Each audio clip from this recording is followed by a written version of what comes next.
गीता भुक्कल के मामले में पूरे हाउस की तरफ से एक फैसला हो गया था कि इसकी जांच हाईकोर्ट से कराई जाए, सिटिंग जज से कराई जाए। जब भूपेंद्र सिंह हुड्डा को पता लगा कि इसकी तो जांच होगी, हाईकोर्ट का जज करेगा और ये फैसला इनका हो गया आपस में, तो हुड्डा को इस बात का डर लगा कि तेरे राज के अंदर 2005 में इसी टीचर के खिलाफ शिकायत आई थी और हुड्डा इस बात से डर रहा था कि अगर इसकी जांच होगी। हमारे देश को आजाद हुए 76 साल हो गए, लेकिन कई चीजों में हमको अभी आजादी नहीं मिली, जैसे कि सरकारी दफ्तरों में दुश्वारियां, परेशानियां, बदइंतजामियां। हमने आजादी की जंग इसलिए लड़ी थी ताकि हमारी आने वाली पीढ़ियों की जिंदगी आसान हो सके, ना कि इसलिए कि वो जगह जगह पर सरकारी दफ्तरों में धक्के खाएं, परेशानियों का सामना करना पड़े। शहीद आजम सरदार भगत सिंह जी के सपनों को साकार करने के लिए पंजाब सरकार ने फैसला किया है कि पंजाब के लोगों को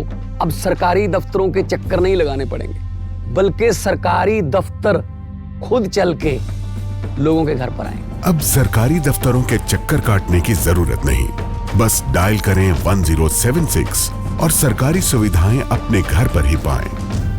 पंजाब की भगवंत मान सरकार आपके द्वार। तो इस विड्रॉल में तेरा नाम आ सकता है और फिर तेरी बदनामी होगी।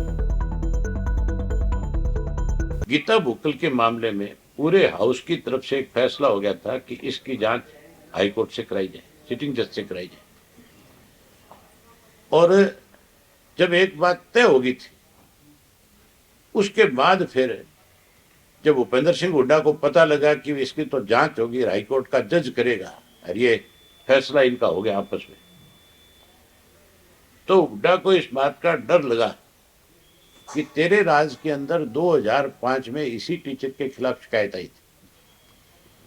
पहले जो एफआईआर थी उसको डीडीआर में तब्दील किया इन्होंने, और डीडीआर को फिर हुड्डा की गवर्नमेंट के दौरान उस केस को सरकार ने वापस लिया, जबकि लड़कियों की यौन शोषण का मामला था, बड़ा गंभीर मामला था, लेकिन सरकार ने उसको विड्रा किया था। और हुड्डा इस बात से डर रहा था कि अगर इसकी जांच होगी तो इस विड्रॉल में तेरा नाम आ सकता है और फिर तेरी बदनामी होगी। तो फिर उसने मुख्यमंत्री से जरूर बात करी होगी, और कल जब आपस में बात करके एक दूसरे से थोड़ी देर तुलझे रहे, आखिर फिर उस अपने ही फैसले को, जो मुख्यमंत्री का हाउस का फैसला था पूरे का, अकेले मुख्यमंत्री का नहीं, उस फैसले को बदलने की प्रतिक्रिया इन्होंने शुरू कर दी। इसको कह दिया कि एडवाइजरी कमेटी के पास भेजेंगे और वो इस पे फैसला करेगी। आज हाउस का आखिरी दिन है और इसके बाद तो एडवाइजरी कमेटी की मीटिंग मान के चलो, अगला जब हाउस आएगा तब होगी। तो इसका मतलब इस सारे मामले को ठंडे बस्ते में डालने का एक तरीका अपनाया। ना तो बेटियों के प्रति कांग्रेस सीरियस है और ना ही ये सरकार सीरियस है। सारे के सारे लोग जो है केवल और केवल अपनी चमड़ी बचाने में लगे हुए हैं। इन्हें प्रदेश में क्या हो रहा है, बेटियों के साथ, महिलाओं के साथ, गरीब के साथ कोई किसी किस्म का अत्याचार है, उसके ऊपर कार्रवाई करने के बजाय, उसको न्याय दिलाने की बजाय उसको अनदेखा करते हैं और खुद की चमड़ी बचाने में लगे हुए। इसकी जांच हर हालत में, अगर हाईकोर्ट का सिटिंग जज नहीं करता है, अगर हाईकोर्ट की तरफ से सरकार को ये कह दिया जाता है कि भी कोई जज नहीं कर पाएगा, हमारा जज के पास समय नहीं है, हम अपने काम में व्यस्त हैं, तो किसी रिटायर्ड जज से जरूर इसकी इंक्वायरी होनी चाहिए, डेट माउंट करना चाहिए, ताकि महिलाओं को इसके ऊपर कम से कम उनको न्याय तो मिले, उन बच्चों के साथ न्याय हो।